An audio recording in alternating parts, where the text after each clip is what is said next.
Hey guys, happy Thanksgiving from the Tribe of Nerds. Alright, hey guys, welcome back to the Tribe of Nerds. We are back, Josh, Gabe, and I, to talk more Mandalorian.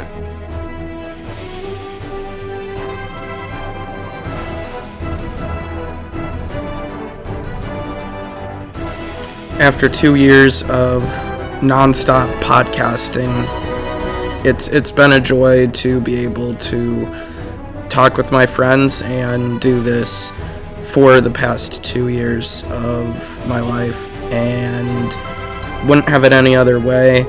MCU being our big primary thing that we've been focusing on. It's been a great journey.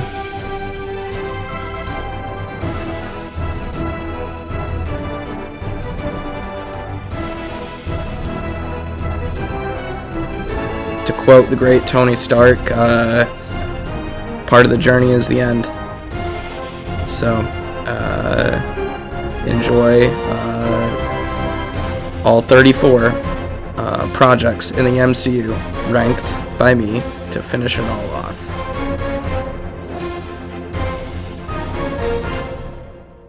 Hey everyone, welcome to a super special video today. So, of course, I've been teasing that this is the big finale, at least season finale. I don't want to say that Tribe of Nerds is completely done, but we're at least taking a break. So, what this is, of course, is my personal MCU rankings, but in the past I kind of just showed images of the movie posters and kind of just talked about them from, like, my least favorite to my favorite. Here is going to be a little bit easier for people to kind of follow, and I figured a tier list would be a good way to follow that, with me editing in some clips and things.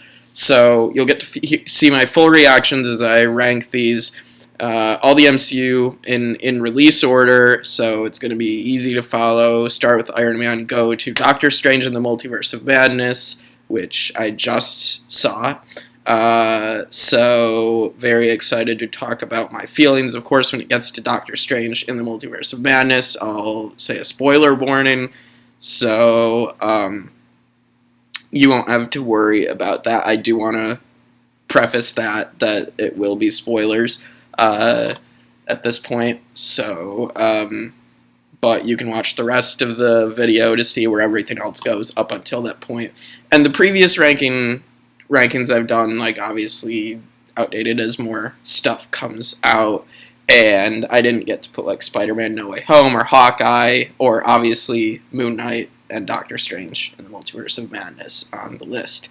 So, so the tiers that I have, we have S tier, I loved it. I will defend this movie or this show. Like, even if there's, like, flaws to them, sure, or things people didn't like, I just thoroughly, these are some of my favorite things that I've seen out of the MCU. A tier is great with a few flaws. I still really like these, but I can point out the couple flaws that kind of keep them out of, like, oh my god, this, like, blew my mind, or I loved it.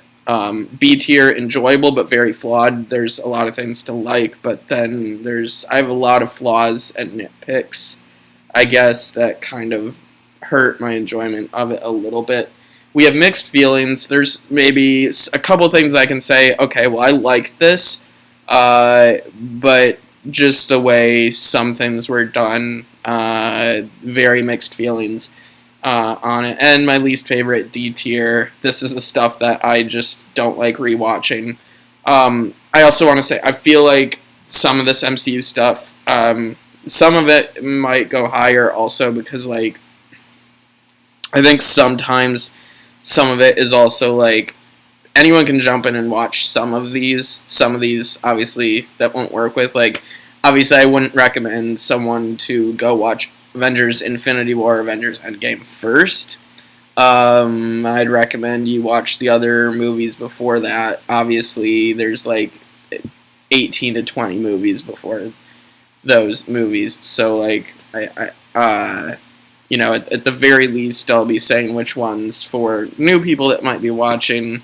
Some of these you can probably skip, in my opinion. But, of course, it's subjective, so my opinion's not the right one, so I'm sure you can come up with what your opinions are on everything. But with all that, let's get started with the very first MCU project. With Iron Man, the very first Iron Man from 2008, and for me, Iron Man has to go in great with a few flaws. I think the only problem that I have with Iron Man is the third act. I think the Iron Man versus Obadiah Stane final battle is kind of weird with like the rest of the movie, but like the rest of the movie is amazing. Like without Iron Man, obviously we wouldn't have the MCU. Robert Downey Jr. is perfect casting. They did a good job with the cast in general here, and they do that with most of the MCU with casting, but like they had to get this right, and if it wasn't Robert Downey Jr., like how Tom Cruise was in contention to be Tony Stark, and I just don't think that would have worked. For the long haul, I don't think Tom Cruise would have been great, so glad they got Robert Downey Jr., but yeah, this is a great movie. It's just that third act that's kind of like, okay, I mean, like, this could have been S tier if that third act was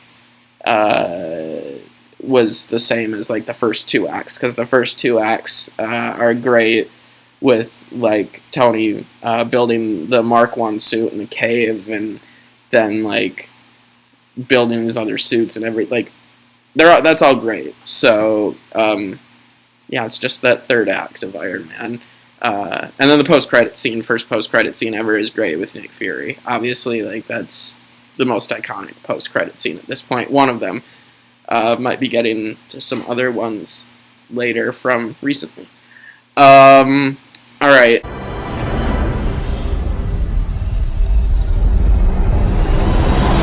Number 2, The Incredible Hulk, the other film released in 2008, actually only a couple months after Iron Man. And it does feel like the odd one out of the MCU, but obviously it's still in the MCU, so for people that are saying, no, Incredible Hulk's not in the MCU, it is. But it is Edward Norton, not Mark Ruffalo. So, like, for new people, unless, like, I would recommend Release Order. But, like, if you're not going to do Release Order, Incredible Hulk is probably one of the ones that I would not recommend to watch. It's one of my least favorite. And, like, Edward Norton doesn't do a bad job. It's just weird now not seeing Mark Ruffalo there. And, like, I just think it's not that interesting, to be honest. I don't think Liv Tyler's that good. And I honestly think William Hurt, rest in peace. I think General Thunderbolt Ross is, like, the best part of this movie. I stand by that statement that I made in our first ever podcast that we did on Tribe of Nerds, reviewing the movie. I think Thunderbolt Ross is the most interesting character to me, and I don't, like I said, I don't think Edward Norton did a bad job. Sometimes, like, and some of the action scenes are honestly kind of cool, so I don't think this is the worst movie ever made, but in terms of the rest of the MCU, it's not great, and I don't rewatch this one unless I'm doing a full MCU rewatch.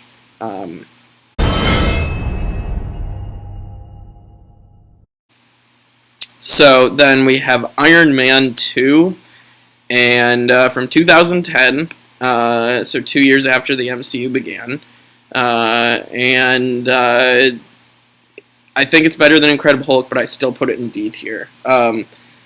For me, it's weird to say an Iron Man movie should go in the D tier, but there's so many plot lines going on, and obviously has to set up the Avengers and all that, but, like, Jon Favreau has spoken about, like, how he was rushed into making this movie in 2 years when he wanted an extra year, and yeah, it's just like it just feels like a mess at points. There's still a couple enjoyable things, and I actually don't hate Sam Rockwell as Justin Hammer. I think he's entertaining, so that's something. Whiplash isn't great, though, aside from like a few entertaining moments, but he spends half the movie in a lab asking for his bird. Um, and like the drone fight at the end is kind of cool, with Rhodey and Iron Man teaming up, War Machine and Iron Man, and like everything there is kind of cool, but yeah, and we get Black Widow, of course, in this movie, introduced in this movie. So I think she's better in other stuff, and yeah, and the beginning with the racetrack and Monaco, that was cool. Also, cameo by Elon Musk in the MCU, interestingly enough.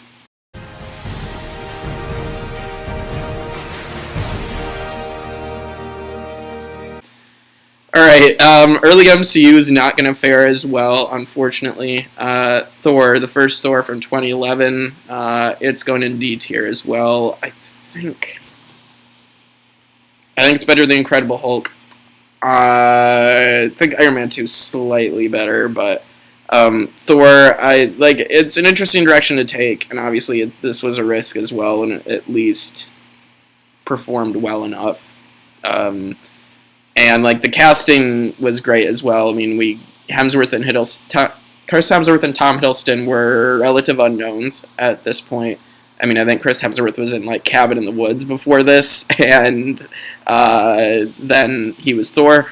I just think, and then Anthony Hopkins is Odin, like perfect. That's like what you would imagine as Odin, I feel like now, and just perfect. Like the scenes with Anthony Hopkins, like as Odin, just like that, giving those speeches at the beginning and exiling Thor, like that's some great acting. And like the Shakespearean stuff that Kenneth Branagh brought as to directing this movie was kind of cool, but like it kind of got old real fast.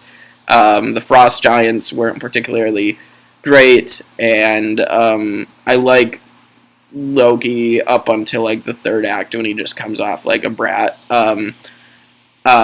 I will agree, but it is the beginning of Loki, and where he's going to develop more, of course. I don't hate it, but I don't particularly love Natalie Portman and Chris Hemsworth. I don't think they have terrible chemistry. Maybe it's just the writing that feels like, okay, well, we just fell in love in like a day, and I don't know if it's great. The fish out of water comedy is kind of as funny at points, of course. Another is great. The I need a horse in the pet store is funny. The Destroyers is kind of cool, honestly, and getting more Coulson is always great. But it's but a big flaw. I mean, the Dutch angles in this movie are annoying.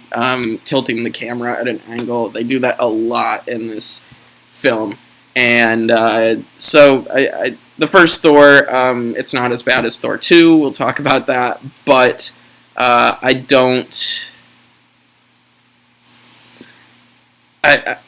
think it's great, and so certainly things have gone so much better for the MCU. I feel like in the past I've had Thor higher than Iron Man 2, but I think I'm going to stick with Iron Man 2 slightly higher. So we'll stick with that.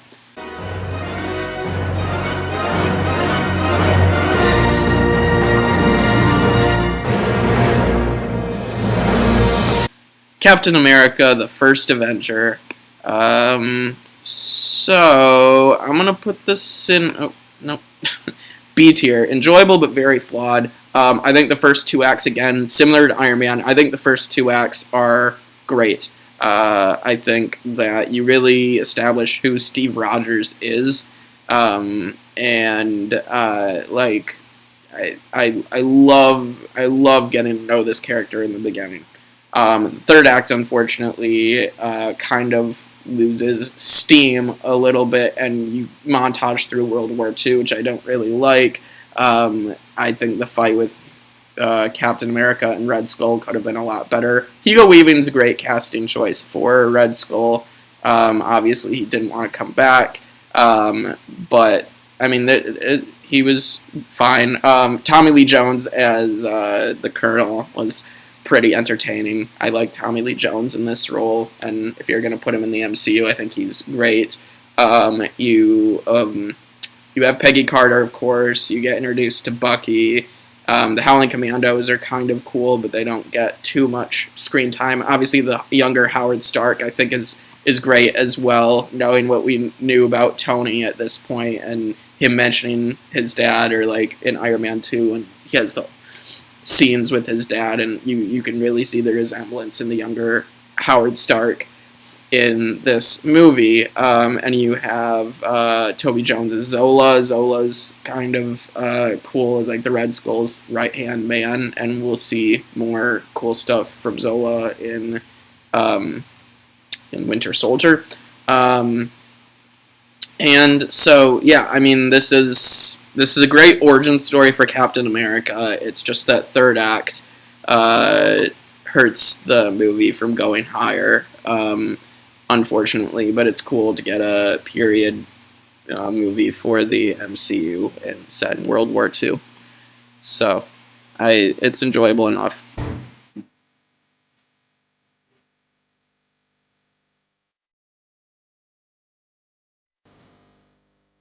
The Avengers. All right. Amazing movie. I think it's A tier. It's better than the first Iron Man. Like this, the third act is amazing, and everybody goes wild over this third act because it's truly great, and the banter between the Avengers is great. Say what you will about Joss Whedon, but at the very least, he made a good Avengers movie for the first Avengers. And my problem, I guess, the few flaws I have are probably that second act is kind of muddled a bit. Not saying there's not great moments within there, but I think the first act is cool, and then the third act obviously is amazing, and then it's just kind of that middle act and like the cool moments, and you obviously then at the very end of the second act, then you lose Coulson, and that motivates the Avengers. So it's really, really good. I mean, I just think as we move forward in the MCU, obviously some of the future Avengers movies just outdo the first one in so many ways, in my opinion. And but nothing will change that. Like, this is where people found out the MCU could actually work, was the Avengers. And so it's a good time, and I'm looking forward to the day, if I have kids, to definitely show them the Avengers, show them the entire MCU, of course, but the Avengers is going to be amazing one day to see the payoff with, if I have children in the future.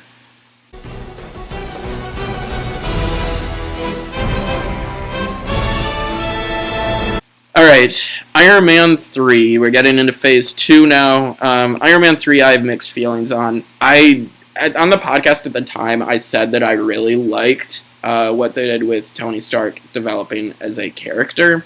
And I think Shane Black making a Shane Black movie, like, it definitely feels like that at times. I guess I don't hate the Mandarin twist as much as everybody does. I think Ben Kingsley as Trevor Slattery is kind of funny, honestly. But I get that people were like frustrated by the Mandarin not actually showing up at the moment. But yeah, I mean the Tony Stark stuff, and you have him interacting with the kid Harley. Like, that's cool. The Iron Legion showing up in the third act, the final battle, is obviously really, really good. What I guess the things I really don't like, I don't like Pepper getting the Extremis and then just, like, doing these, like, ninja moves at the end. I really don't think that's that good. And Aldrich Killian is not great. As Will says, he's the Mark Wahlberg wannabe. So I am the Mandarin. It's just like that is really, really stupid. And So I'm really mixed on that. Yeah, and I mean, like, it makes sense to take Tony in the direction of, like, having PTSD after the events of the Avengers. Like, that makes sense to me, and how they go about that. I know people also probably have a problem with the, how at the end it seems like he gives up being Iron Man, and then Age of Ultron, boom, Iron Man's back. I don't have a problem with that, because it's kind of like, I mean, he kind of says, like, I can never take away the suits. I'll always be Iron Man. So I mean, I don't think it was ever saying like he was going to completely quit being who he is. Tony is Tony. So I have mixed feelings. I like some of the directions they took. I don't like other ones, mainly at the end, and that kind of hurts it a lot for me. But there were some cool ideas. So I don't hate Iron Man 3 as much as other people. I think it's better than Iron Man 2. It just is not going to outdo the original.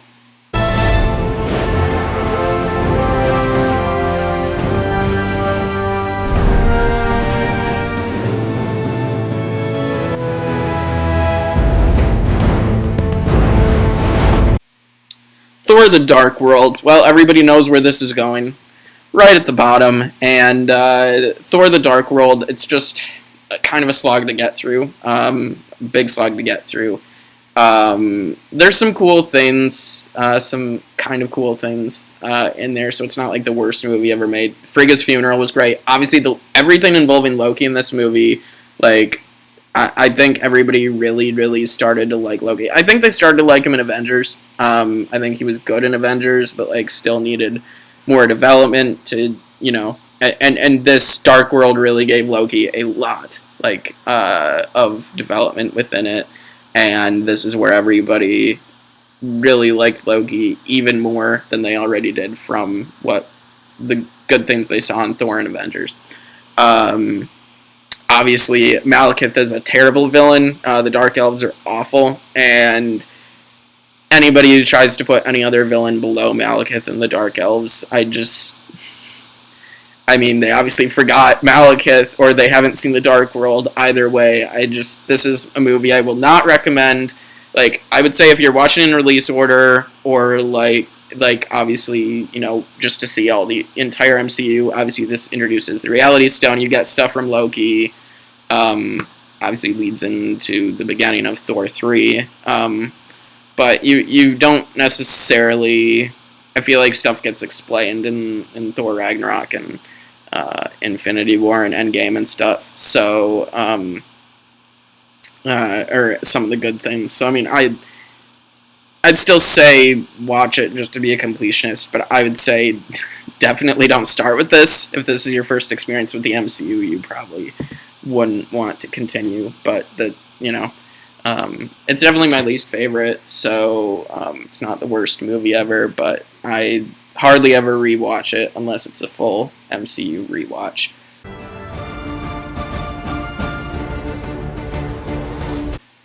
Captain America: The Winter Soldier. Absolute S tier. This is a great movie. I feel like I was lower on it at some point when I first started watching the MCU for some reason. I don't know why.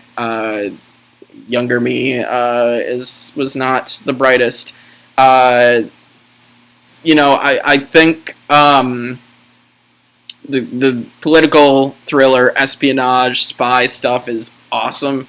And having Hydra have infiltrated S.H.I.E.L.D., like, that's great, and I love how they are tearing down the barriers for Steve Rogers, and just kind of, like, tearing down what he thinks about the government, and, like, it just, the action is also great, the stuff with Bucky, obviously, the emotional beats, and just, like, having him be the Winter Soldier is great. We also get Anthony Mackie as Sam Wilson as Falcon, and he's good as well. I feel like I didn't, for some reason, when I was younger too, I didn't think Falcon was great. Sam Wilson is great. I don't know why I thought that. I mean, I absolutely think he needed more development by the end of the Infinity Saga, and obviously we got it after the Infinity Saga had ended.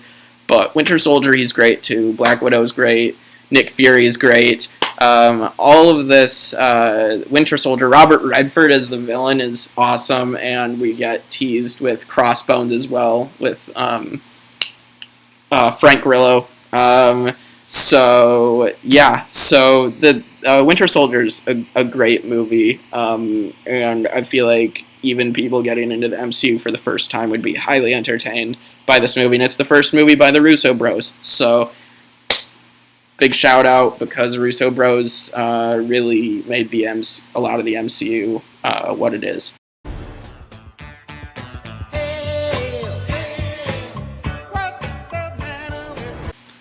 Alright, Guardians of the Galaxy, Volume 1. So, Guardians. I love Guardians. I love these characters. Star-Lord's my favorite, obviously. I just feel like this movie had so much heart with these characters, and James Gunn just made these characters great in this movie. Say what you will about a couple of them, at least, going into Guardians 2 onward, specifically Drax. But I thought Drax's humor played off a lot better in the first one. I mean, the casting is still on point. This could have been Marvel Studios' first flop, and the MCU could have just been done. But Guardians really, they took a huge gamble, and it paid off. I love Chris Pratt as Star-Lord. He's meant to be the goofier Han Solo type.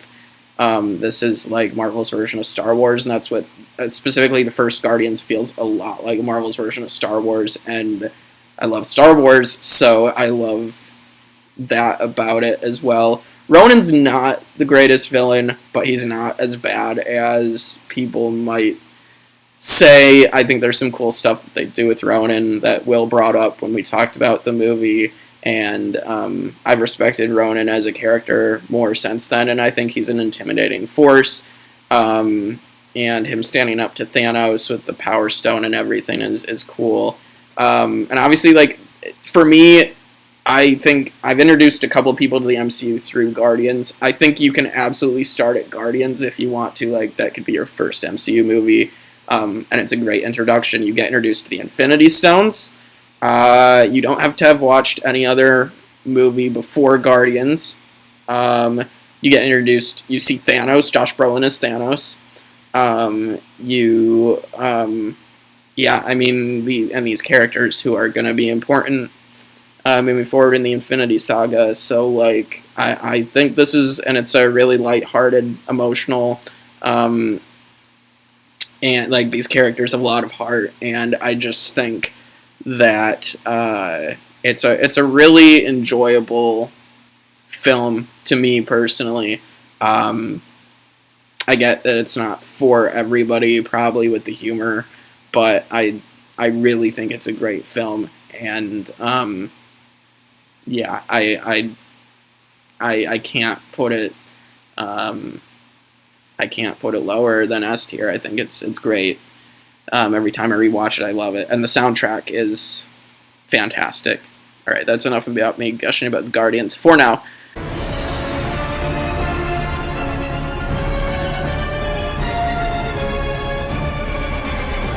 Avengers Age of Ultron. So that's going to be B tier. It has a lot of flaws, but it's still an Avengers movie. It's entertaining. There's some great action sequences. James Spader as Ultron is great. I don't care with people saying that Ultron was bad in this movie. I thought Ultron was awesome. I know the thing with he's supposed to be intimidating, but he's cracking jokes like Tony Stark. But I don't know. It makes sense, and I just think that James Spader's voice is great for both of those things, doing quips and being intimidating. He can make it sound intimidating. So, it's just it's trying to set up a lot of things. I don't like the Hulk and Black Widow romance all that much. They obviously abandoned it after this movie, really. Maybe there were some cool ideas there, but it just didn't really work in execution. Obviously, we get Wanda, we get Vision, Rip Quicksilver. But there's some cool things that go in here. It's just kind of a mess, and yeah, I mean, Joss Whedon left Marvel after this because this like stressed him out so much, which is fine because I'm fine with Joss Whedon leaving this. But it's a fine movie. So I'm still entertained by it, but and stuff means more now, but it's very, very flawed for sure. And it's the worst of the 4 Avengers movies, but it's not bad, like I said. Ant-Man, so I have it enjoyable but very flawed. This was going to be an Edgar Wright movie before he left, like for the longest time since the beginning of the MCU. Ant-Man was announced as a thing with Edgar Wright. Then he left and Peyton Reed took his place, and this still has a ton of stuff that feels very Edgar Wright. Michael Pena as Luis is obviously the standout. Paul Rudd is great. Michael Douglas is great as Hank Pym. Evangeline Lilly gets her time in the sequel, which I think helps the sequel more. I don't hate Yellow Jacket, but I feel like they had some interesting stuff with him, like the particles altering his brain chemistry, and I don't know.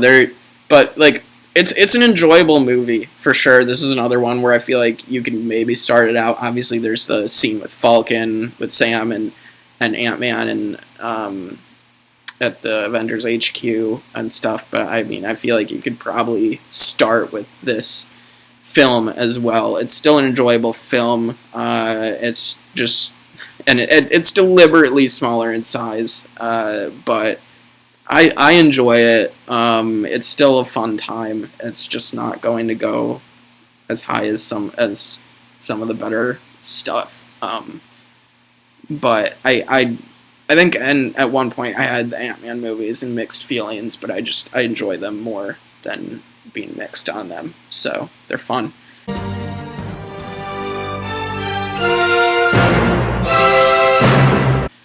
Civil War. All right. S tier.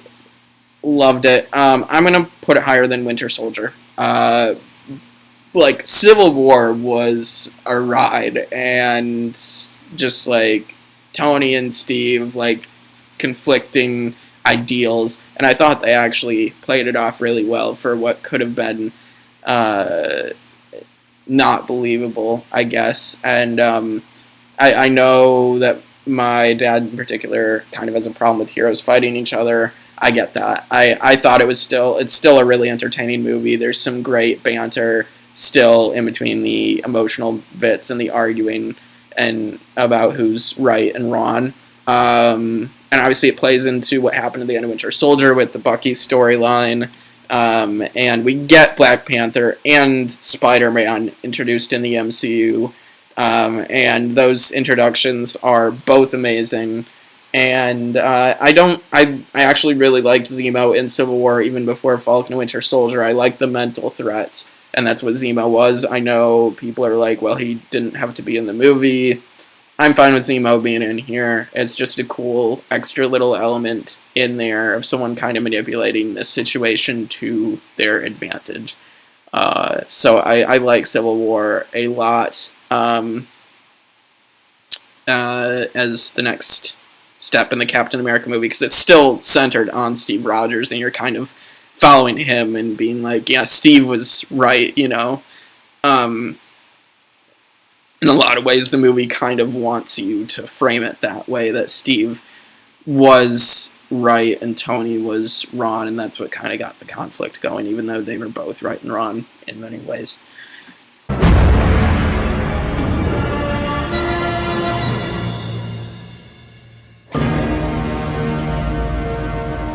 Alright, Doctor Strange, the first Doctor Strange. Enjoyable but very flawed. Alright. Oh geez. Trying to think. I'm gonna put it there. I'm gonna put it above Ant-Man, below Avengers Age of Ultron. Doctor Strange is amazing visuals. And Benedict Cumberbatch is great in the role, and it's very Tony Stark-esque, but I'm perfectly fine with them going that direction with this character, and you get some other great actors. Rachel McAdams is kind of underused, but that's fine. Mads Mikkelsen is also very underused as the villain, Caecilius, and just like that's a problem. He's in that group of like villains that could have been so much better. The Dormammu scene, obviously Dormammu have come to bargain, is great. Just like the visuals really elevate this movie more than maybe like kind of the basic plot of this jerky guy that becomes a better person by the end of it and becomes the hero. So, but it's cool. It's still a good time. So yeah.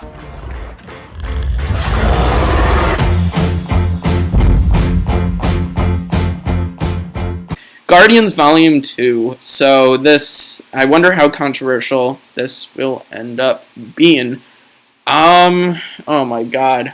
I really do like this movie, but I know there's so many like flaws that people have pointed out, obviously on the podcast and whatnot, but I really do like Guardians 2 a lot.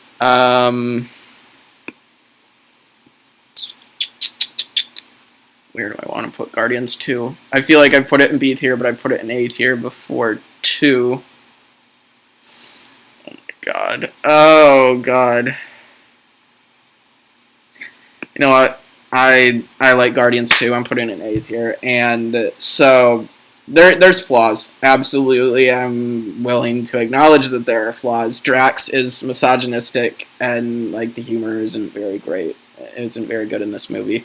But you get some great character arcs. Yondu and Nebula get so much development, and like Yondu paired with Rocket is cool. Baby Groot, I like Adult Groot better, but I don't hate Baby Groot. Yeah, no, that Yondu arc is just fantastic. Really is great. The whole arrow scene on the ship with the Ravagers is one of the best scenes in the MCU. And the funeral scene, obviously at the end, is emotional and great. Soundtrack's still great. Fleetwood Mac's The Chain is great, and of course we got Kurt Russell as Ego, the Living Planet, and Kurt Russell is great. I think Ego also elevates this. I know like people don't like that he's kind of just there for exposition, but I feel like there's a lot to explain in there, and I feel like it's just entertaining enough with Kurt Russell doing it. Like, I'm not bored at all with this film, and I feel like there's some great emotional moments, and I can still see James Gunn's vision within this film. And obviously we got teased with Adam Warlock. The Sovereign are not great, or Taserface. And they're like two other villains within these like different plot lines with the group that's split up. And it's just like, and they get the plot going, but they're not that great. But they are setting up Adam Warlock, so they're there for a purpose. And Mantis is probably one of my least favorite characters, but I don't hate her. I think she's just fine, but she's kind of in that camp of Drax, where I could like take her out and I'm not too upset, but I don't hate the actress or anything. I think she's fine with the group. But she's probably my least favorite character because she's not very effective, I don't think. But I do like this movie a lot. And one of the best Stan Lee cameos with the Watcher. Let's go! I-oh! So, Spider-Man Homecoming. And I really do like Spider-Man Homecoming. Oh... This one's tough, too, because I do like this movie. I think it's better than Guardians 2. I think Homecoming is a really good movie. I know the flaws of, like, people are like, oh, he's just... Okay, the Iron Boy Jr. stuff kind of upsets me, because I really don't think that's the intent of this. Yes, Spider-Man is kind of babied in this film a little bit too much, maybe, but I think it's a great new type of origin story for Spider-Man, because we've seen 2 iterations already, Tobey and Andrew, like, And did we need to see Uncle Ben die a third time? Did we need that same storyline? No. And we never got Spider-Man not only playing off of the Avengers or like the other characters in this universe, in the universe, but we also never got like purely Spider-Man in high school. We got him like at the tail end of high school and then graduated, and then he's just gone for the rest of the movies. And I thought it was interesting. I know that's not for everybody, the high school humor type of thing, but I thought it was I thought it worked well because it's not something we'd really seen before. It's something new. Ned is great. The way he plays off of Peter. Obviously, we got to talk about the Vulture. Michael Keaton is amazing. I do think that Vulture is one of the greatest villains. Unfortunately, Sony decided to do what they did in Morbius, but I don't count that as part. That's not part of the MCU. So I don't really. I want to pretend that didn't happen and that Vulture is still in prison. But Vulture's great. I mean, the whole car scene is amazing. The whole twist reveal of him being Liz's dad. Very, very good. And so I really do enjoy this movie, with a few flaws. Even just Spider-Man going around New York is a great scene. Do I wish do I wish he wasn't maybe babied so much by the other characters in the movie? Sure, but I thought that I thought it worked the rest of the time of Tom Holland's performance of being like this wide-eyed kid who's trying so hard to be an Avenger and prove himself. And I thought that it at least really, really it did work for like the first of this trilogy for the Spider-Man movies. So.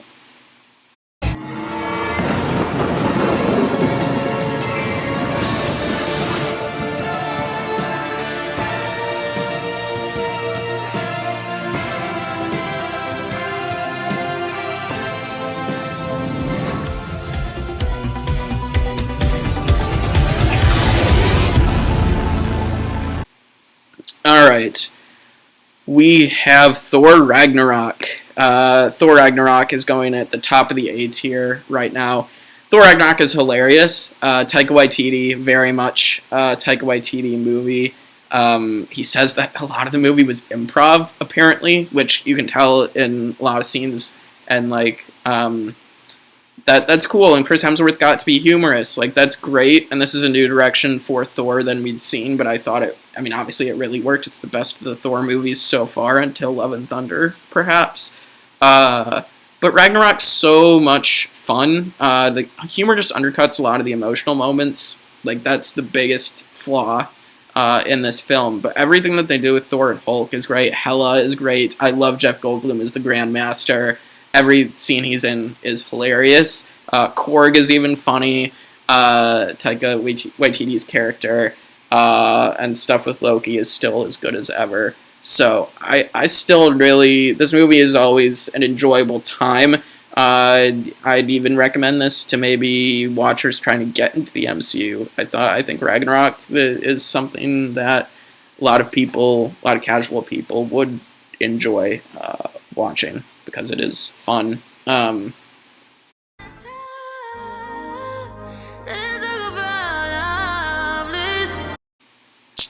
So then we got Black Panther, absolutely S tier. Black Panther is a great film. Rest in peace, Chadwick Boseman. Again, as I've said, and Michael B. Jordan as Killmonger is amazing. Obviously Chadwick. You have other great supporting characters: Shuri, Okoye, M'Baku. These actors did a fabulous job. Ryan Coogler did a really great job. The themes in this movie are great, and I know people are gonna crap on the third act of the CGI bad, and it doesn't really bother me. Could they maybe have not been so rushed with the CGI? Sure, but I don't know. It didn't look that terrible to me. I'm not really a stickler though, unless it's like a mess. But I could tell what was going on pretty clearly, and I was invested in the characters and like the journey that they were going on. So I was fine with how it played out. But yeah, it's just a fantastic film how they weaved everything into this movie. And seeing Wakanda was cool. I hope to see more of it, at least in Wakanda Forever. Like, I think we will get more of it. So yeah, really, really, really good movie.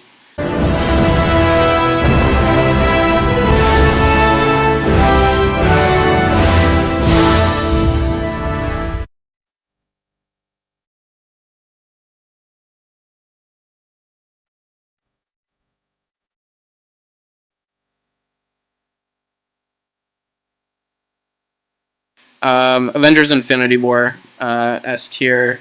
Geez, I want to put that in front of Black Panther there for now.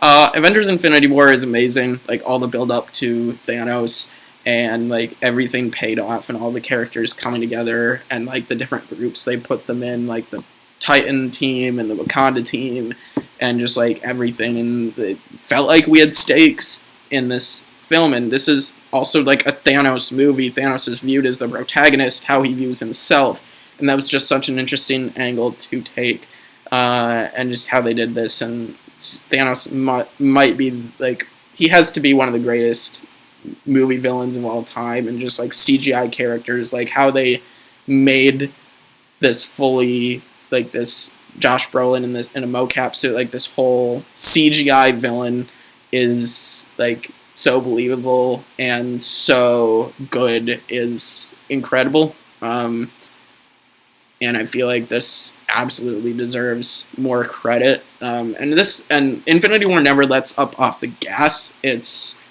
full on action throughout, even maybe the slower parts. Then turn into action pieces. And so like it's a good thing. And so this movie is very, very much enjoyable. Very enjoyable. So, and just like obviously the Thanos actually snapping and everybody, half the people turning to dust, and Spider-Man, I don't want Mr. Stark, I don't feel so good. Like, in the theater, like, nobody expected Thanos to actually win by the end of the movie, and for people like Spider-Man and Black Panther to turn to dust. And, like, we figured they were going to come back, but, like, at the moment, it's like, how? How are they going to come back? How are the original Avengers going to do this? But it's great. I'll also defend my boy Star-Lord no matter what.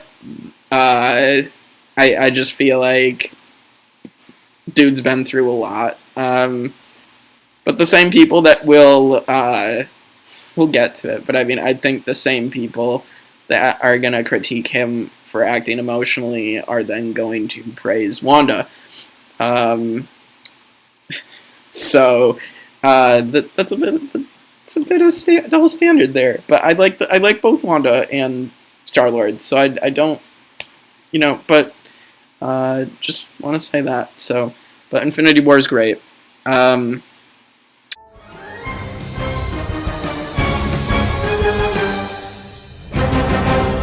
Ant-Man and the Wasp. So I like this better than the first one. I think in past rankings I kind of grouped.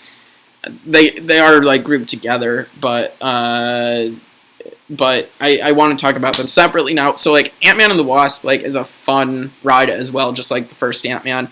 I think Peyton Reed got to do more of what he wanted to do, and I think what this movie did with like the growing and shrinking, like that stuff was cool to see in the action. Like it felt unique, at least like for action in the MCU. We hadn't really seen that in the first Ant-Man as much, and that felt really, really cool to see in this movie. So I think they really did a great job.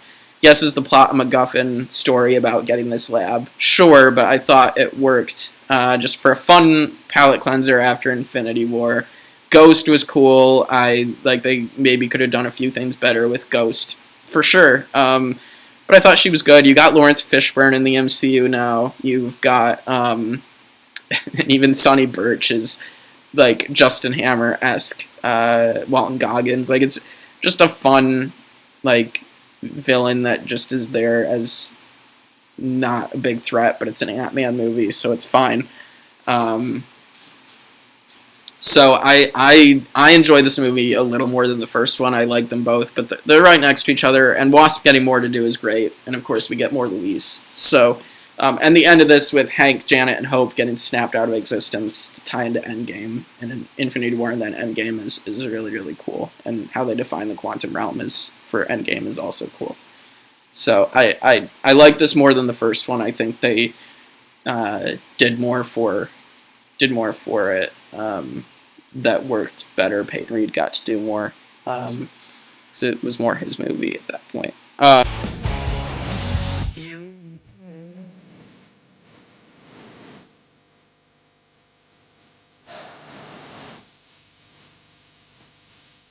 Captain Marvel. I mixed feelings on things. I think that this movie doesn't deserve as much hate as it gets. I don't think it's that bad of a movie. I think they can do so much more with Carol Danvers as a character, though. Obviously, like she's dealing with amnesia for half the movie and trying to figure out who she is. Which, you know, people can't really connect with her. I get that. But it's really not a bad film by any means. Yes, they wasted Ronan. Yes, I don't like Nick Fury getting his eye scratched out by a cat, by Goose. That's not good. But it's, I like the Skrull twist. I like Nick Fury. Sam Jackson being this younger Nick Fury is great. Him and Carol actually have chemistry, so I think that they play well off each other.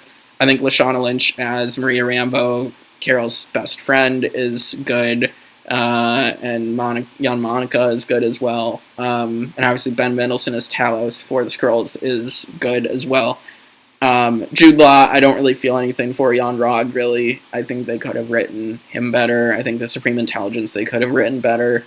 So, there's absolutely stuff they could have done better. And I think the sequel, having Anita Costa, I believe her name is, direct it over to indie directors, I feel like, who I just feel like they didn't really know too much about making a connected superhero movie that was like a prequel. And I kind of hope and we'll hopefully get this with Captain Marvel 2, The Marvels, that like this will feel more like, you know, this won't be a prequel. We can kind of move forward, because that's like the other thing with like these female-led movies, Captain Marvel and Black Widow, are like prequels, or like set backwards, and I'm kind of just wanting them to just move forwards with them. I don't want them to be held back by being these prequels. So it's just a weird thing that they have in common, both being female-led movies and both being prequels. So hopefully they don't get held back like that again. But I think this movie is okay. It's better than the ones below it. So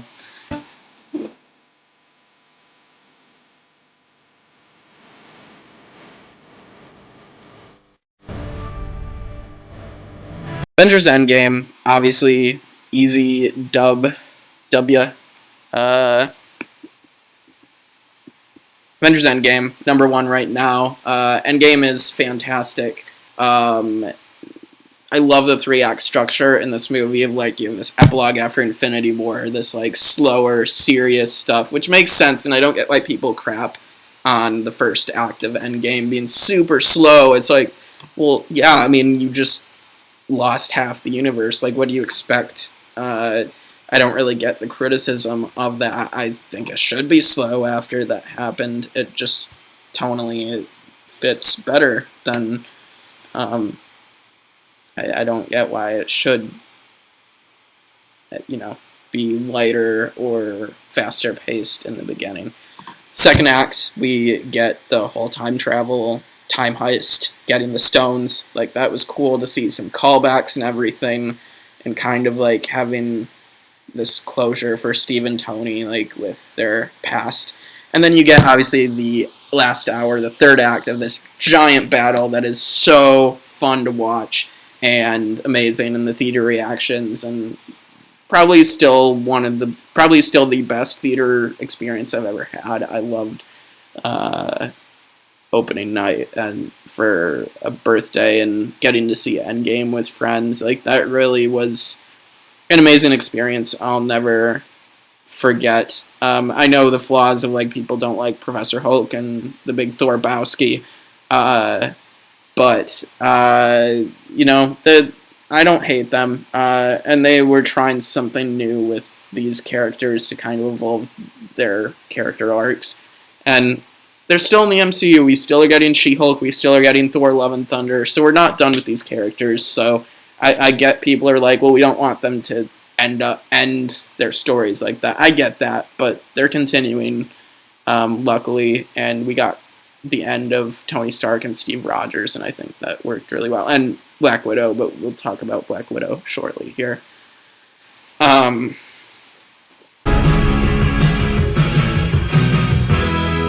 Alright, Far From Home. I'm a huge Far From Home defender. So, I know in the past, I feel like I've had it. Oh, man. I really like Jake Gyllenhaal's Mysterio. Like, I think they did him so right, and I like Peter's arc in this movie continuing from Homecoming. I know, again, the MacGuffin, the setup for the plot is the Edith glasses, and maybe that doesn't exactly track well, but I love everything with the second and third act. After the Mysterio bar reveal and Jake Gyllenhaal's performance, and I know people are pissed, oh, he's another Tony Stark villain. But, like, I don't have a problem with it. It ties in with the Infinity Saga. This is the epilogue of the Infinity Saga, so, you know, they have to tie it in a little bit more somehow. And that illusion scene is fantastic. And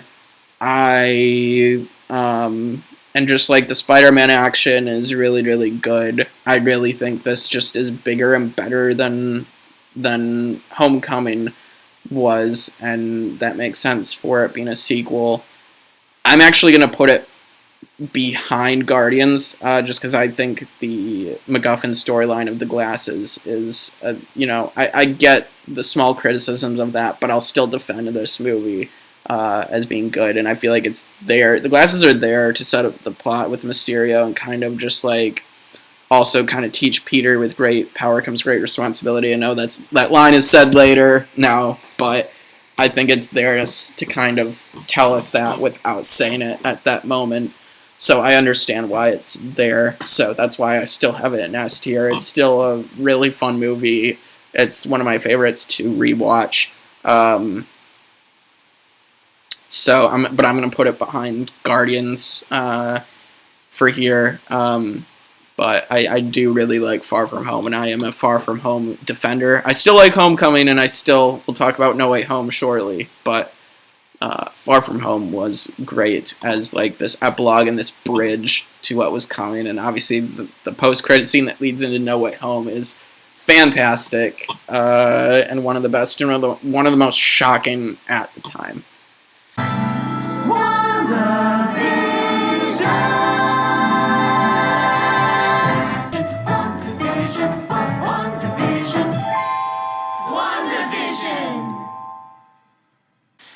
WandaVision.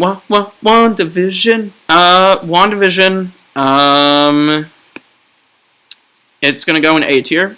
I don't think it's as good as Guardians 2. So my thing with WandaVision is it's so unique in the beginning with the sitcom stuff, and just, like, it was so much fun speculating from week to week, even on the podcast, talking about what the hell is happening.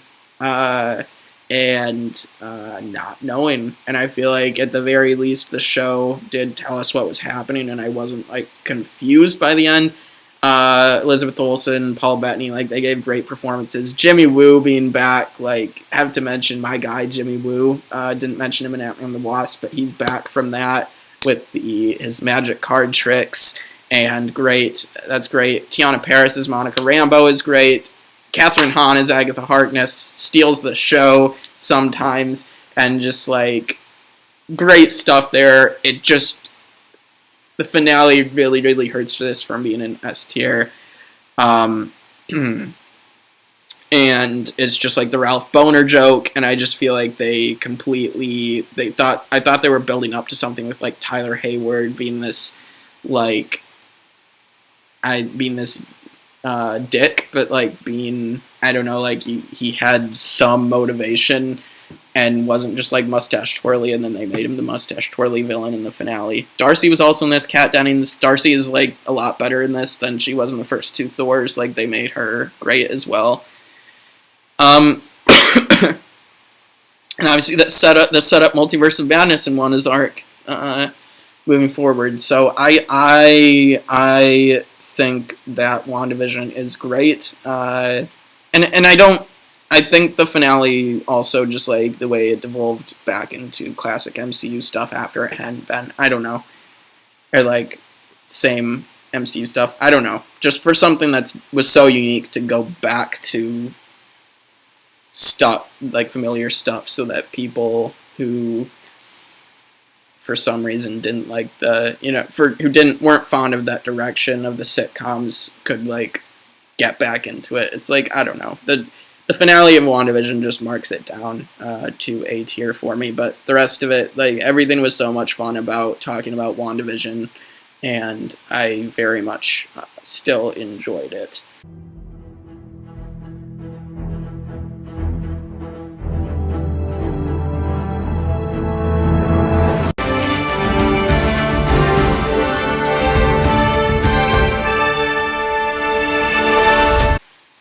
Falcon and Winter Soldier. So Falcon and Winter Soldier, I'm going to put bottom of the B tier. So, like, there were parts of it I really did enjoy. I think Sam and Bucky were great. Their arcs were great. Zemo coming back was great. U.S. Agent John Walker is one of my favorite, like, villains and characters because he's so complex, and, like, the directions they took his character in, and I want to see more of Wyatt Russell as U.S. Agent. What marks it, and the Isaiah Bradley stuff was really fantastic, and how they tied him and Sam together, and just like their storylines was very good. But what marks it way down for me is the Flag Smashers and Carly really didn't work for me. I didn't know whether we were supposed to sympathize or hate her. The show didn't quite make that clear. Sharon Carter's turn as a power broker, I'm like, I feel like there were a few teases, but like it just wasn't satisfying. Payoff wasn't satisfying. I didn't like her turn.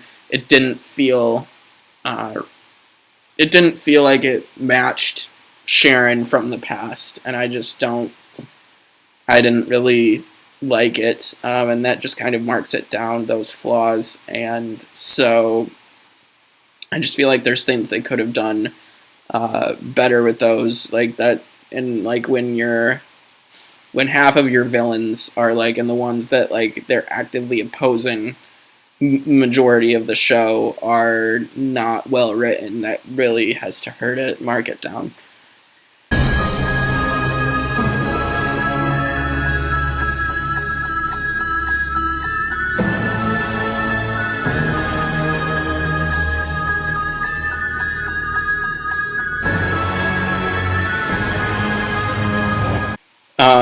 Alright, Loki. So, I really enjoyed Loki. I'm debating which is my favorite show right now between a few of them, but I really did enjoy Loki. Oh man, I'm gonna put Loki above Ragnarok. I actually, do I think it's? I don't know. I'll put it below Ragnarok, actually. For me, Loki, the TVA is one of the most unique things that's ever been done in the MCU. Like, that set design is top tier, absolutely. And Tom Hiddleston is such a delight in this show. And I loved that Kang the Conqueror actually showed up, and I felt payoff off of that. I know the finale was a big exposition dump, but setting up the multiverse, like, that was something that was hard to do, and I really, really enjoyed that. And Kane's Castle at the end of time was very fantastic as well. Obviously, the Loki variants and just, like, different Lokis was amazing. Richard E. Grant as classic Loki was fun. And yeah, like, Jonathan Majors, Kang the Conqueror, I can't wait to see more of him. I didn't hate Sylvie, but I wasn't, like, loving her. I just think it was... I don't think their kiss at the end was actually super... It wasn't, like, weird in the sense that everybody's calling it incest when it's, like... Or self-cest when self-cest isn't actually a thing. But, I didn't hate the relationship. I just was, like... I'm kind of indifferent towards Sylvie, and that kind of marks it down, I guess, and I get, like, the reasons of, like, this is, like, so far, you know, with the other show that just happened recently, obviously that we'll talk about, you know, this is the only show to get a second season so far. It's been confirmed, obviously, to get a second season, and so, like, certain things didn't get wrapped up. I get that, so I'll put it A tier. Like I said, with I almost put it above Ragnarok. I'd be tempted to move Loki higher because I still did really enjoy this show. Owen Wilson as Mobius. We got to talk about Owen Wilson. Like, Owen Wilson was great too. Like, his dynamic with Loki, great. Hunter B-15 was good. Miss Minutes was kind of creepy. Voiced by Tara Strong, a.k.a. Omi. Timmy Turner, you know, creepy. You know, there's stuff that worked. Judge Renslayer, I'm interested in her character a little bit, just to see where they go with that.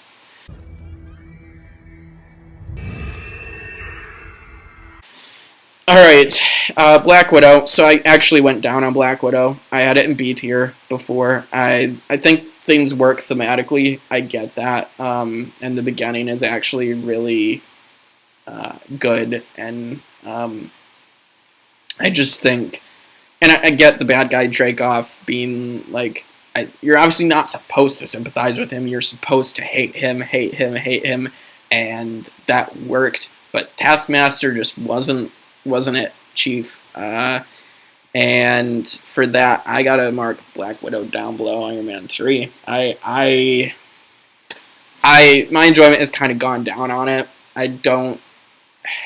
I want to like it more, but it's just like, and I like David Harbour's in the MCU. Obviously, Elena Florence Pugh is a show stealer, and I like that they wrapped up Natasha's arc, ScarJo. I just think it's like, I feel like the third act is lacking.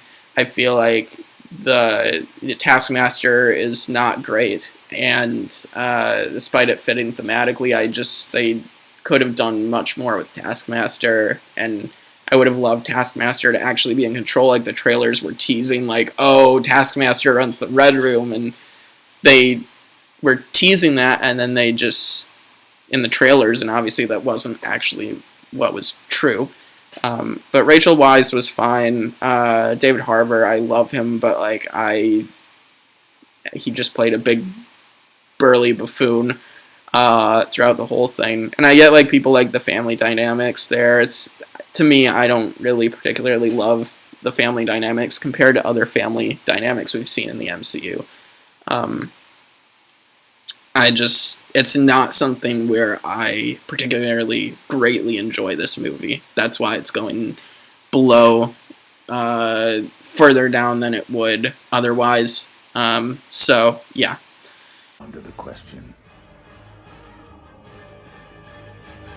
what if? What if?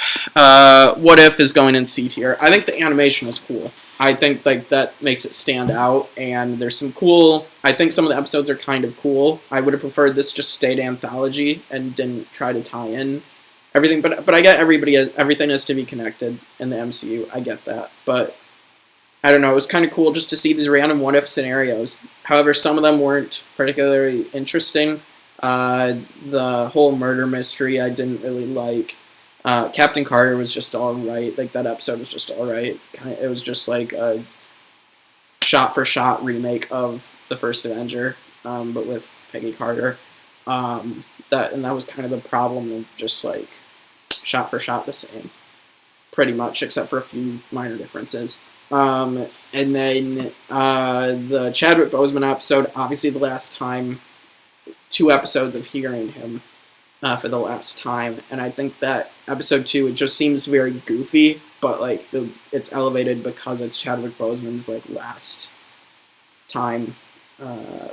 performance in anything. So I totally respect that, but like the episode was very, very goofy and felt all over the place. Doctor Strange episode was obviously the best one, absolutely. Strange Supreme was really cool. The zombie episode I really liked. People hate on it, but it felt to me like Marvel's version of Zombieland, and I feel like people didn't watch Zombieland that are criticizing the zombie episode for being too lighthearted, because that's what Zombieland is. So that's what it felt like to me. So I like the Marvel Zombies, and obviously we're getting a show off of that, which I didn't think I needed a whole nother show, but I remember saying on the podcast that I thought that I wanted a little bit more of the zombie episode because it was so intriguing. Party Thor was obviously not my favorite either. Too like the humor just didn't work for me. Killmonger was all right. The episode, but I liked seeing Michael B. Jordan back. That was cool, and like I didn't need a multiversal Avengers. Infinity Ultron, like Uatu the Watcher. I think we need to mention Jeffrey Wright was great. I thought he was great. But like the Infinity Ultron, like that battle with the Watcher was cool, but like I didn't really care too much. I didn't really like this version compared to James Spader. Even though he was more threatening, but then they beat him in the end. So I don't know. I just feel like it felt weird because like this whole multiversal threat that's like chomping galaxies, and I don't know. To me it's weird, but like things do connect. They just connected in the MCU, perhaps. So What If is a C tier. I have mixed feelings on it. I enjoyed some of it, but then others just didn't quite work for me. You'll find love with me somehow. Yeah, somehow. I'm calling it now. Shang-Chi and the Legend of the Ten Rings. I very much enjoyed Shang-Chi. I have it above Guardians, yes. Below Black Panther, though. But Shang-Chi was an enjoyable movie. I feel like I maybe rated it too high. I think Will and I were really high on the movie. And, like, it's a great movie. I totally respect Will's opinion. I totally think I really did like the movie. I understand why people, like, maybe felt it was a little jarring going from, like, this physical hand-to-hand combat martial arts to this big fight against a CGI monster. I totally get that. But it felt good, the emotions and like the banter between characters. I felt that was really great. Bringing back Trevor Slattery was fun for the few moments he had, which felt like they were just right. I thought Awkwafina as Katie was good. Simu Liu, obviously, is our main character in Shang-Chi, was fun. His sister was good. Obviously, Wenwu, Tony Leung, like, fantastic villain, very complex. And I really did enjoy his relationship with his father, with Shang-Chi's relationship with Wenwu.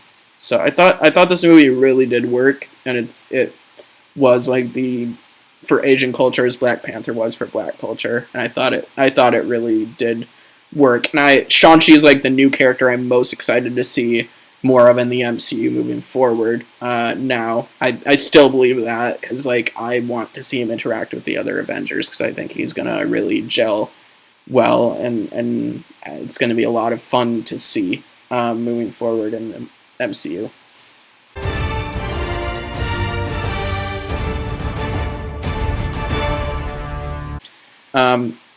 Eternals, one that I feel like gets a little too much hate.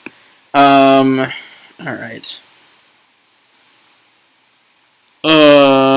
I feel like it's better than Falcon and Winter Soldier. It's better than the Ant-Man movies. You know what? Alright. Eternals, I think, was not as bad as everyone said. I thought you have a lot of star power here. I think Chloe Zhao directing, like, this is a really well-directed movie. Like, it's just the plot that has a lot of issues. But it's still a really complex movie, and I respect Marvel for doing this and having a diverse cast, and I thought it really worked. Kingo and Karun is my favorite combination, one of my favorite combinations in the MCU. Really fun stuff. Icarus was a complex character. Phastos, Druig, like Gilgamesh, Theno is fine. Probably my least favorite is probably Sprite, but I get what they were going with the character. At least she had an arc, so I'm not too upset about that. Makari was cool. First deaf character, and we'll talk about the other deaf character, obviously, right after. But Eternals was fine. It's just the plot didn't work. The deviants I didn't really like at all. I didn't think they worked at all. Icarus was far more interesting. They didn't need to throw Bill Skarsgård into a role that you couldn't identify that it was Bill Skarsgård. And Crow, like, the deviants didn't need a mouthpiece. I really didn't care. Arsham the Judge was intimidating. Also, like, the post-credit scenes, we got Harry Styles and Patton Oswalt in the MCU now. We got teased with Mahershala Ali's Blade. Kit Harington as Dane Whitman. I'm excited for more what's going to happen with him and, like, the Black Knight. Like, I think that's going to be cool. So there's stuff that I'm excited for. I want to see how the Eternals fit in to the larger story being told here. But just beautiful visuals. It's just, yeah, if the plot didn't have so many issues, wouldn't be as divisive of a movie.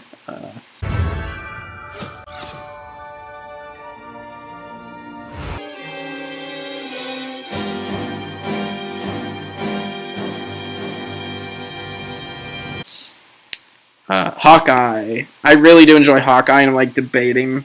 Oh my god. Alright. I'm going to put this one above Ragnarok. Alright, yeah. Hawkeye is probably my favorite of the Disney Plus shows that we've gotten so far. Hawkeye was a really good time. I loved, like, explicit. I know Iron Man 3 is, like, scenes, like, at Christmas, but, like, it's not explicitly, like, it is technically a Christmas movie, but it's not, like, a big part of the theme of the, movie. Hawkeye is, like, big theme. Christmas is a big theme in this whole show. And it's a really fun element to put in. Kate Bishop, Haley Steinfeld is a great addition to the MCU. I love seeing more Hawkeye as well. I thought they played well off each other. Echo was a cool new character. I'm interested to see how the Echo series goes. Other deaf character in the MCU. The whole Tracksuit Mafia were fun. And obviously Vincent D'Onofrio as Kingpin. Great to see him. Obviously, I don't think he's dead. We'll see more of him in Echo, I do think, and I'm excited for that. It's a really fun show. And some great emotional moments. The LARPing in the MCU, like, really well done. And Tony Dalton as Jack Duquesne and Vera Farmiga were fine too. I actually really liked some of the comedy there for Jack Duquesne and kind of framing him as, like, the obvious villain when he's, like, out, but he's not. He's just a goof. And I want to see more of Jack Duquesne as the swordsman. Tony Dalton, I want to see more of him in the MCU. I really do. 1 times 3 times 1. What is it? 3 times 1. What is it? That's a magic number. Spider-Man No Way Home. So obviously, this is S tier. Yeah. I really like Spider-Man No Way Home. I think it is, I think the way they told all 3 Spider-Man actors' stories and wrapped them up effectively is amazing. How they tied in the multiverse with that, and obviously we got more of the villains. Jamie Foxx got redemption. Alfred Molina was cool to see again. Willem Dafoe, Green Goblin, just was incredible force as a villain. I feel like the first act is maybe, like, the worst part of the movie, but, like, the second and third acts are just amazing. I don't hate the first act, but I think I do understand like the criticism with that. Maybe it's a little wonky to set up, but the rest of the movie pays off so well. And I very much like No Way Home. It's I was so anticipating it for a year, as most people were, and I really enjoyed it. As an end to the Spider-Man stories for now.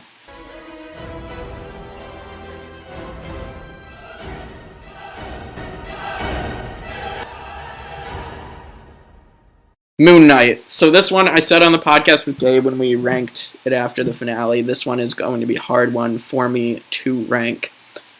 I really do like Oscar Isaac in this show. He's fantastic. Layla is cool too. Ethan Hawke could have been so much better though as Arthur. Like, he was so intriguing, and Ethan Hawke is a great actor. But like that just finale just let me down. Episode 5 was great, and then it was just like episode 6. I expected so much more, and I feel like they rushed it. They rushed it into 40 minutes, and we're like, how fast can we wrap this up? And I just, aside from that post-credit scene, which was the best part of like Jake Lockley being confirmed, like, was great. But that finale, I feel like rushed things too much. But really, Oscar Isaac was fantastic. Mark and Steven, like, so good. It's a very trippy show of, like, still had me questioning things. And even the finale, I just felt so let down by the finale. And I just feel like most of the shows sometimes just don't have the greatest finales. Aside from, like, Hawkeye and, in my opinion, Loki, I thought were fine. And I mean, Loki obviously is a season 2. Moon Knight, I feel like we're getting into season 2, but they haven't confirmed it, which is weird. We just don't know where Moon Knight's showing up next. I want to see more of this character. I liked what we got that Oscar Isaac gave us, and how cool the character is, and the origins. Like, I think that stuff is cool. I really do. It's just that, but I just feel like I don't fully understand everything still, and I just don't know what they were going for when the finale ended, and just like, aside from Jake Lockley, like, what we knew there was a third personality that's been teased. We get that. That was well done, but could have done so much more with Arthur Harrow. I just didn't think it wrapped up in a satisfying enough way for me. Where should it go? Who knows? Maybe I'm gonna put Moon Knight above Doctor Strange and below Age of Ultron. I just think villain problem, I feel like it fits with that first Doctor Strange of, like, the villain problem. Yeah, I think I'm going to go with that. It's just, like, there's flaws, really, in that finale, and I can't... It's just, like, hard for me, because, like, I know what flaws there are in that finale, but, like, it's just, like... It was a good show. I just really fell let down. So that's the tough part. Alright, Multiverse of Madness. Spoilers are now, so if you haven't seen Multiverse of Madness, you can get off now, or if you don't care, you can listen. Obviously, if you've seen it, see where it goes. Multiverse of Madness.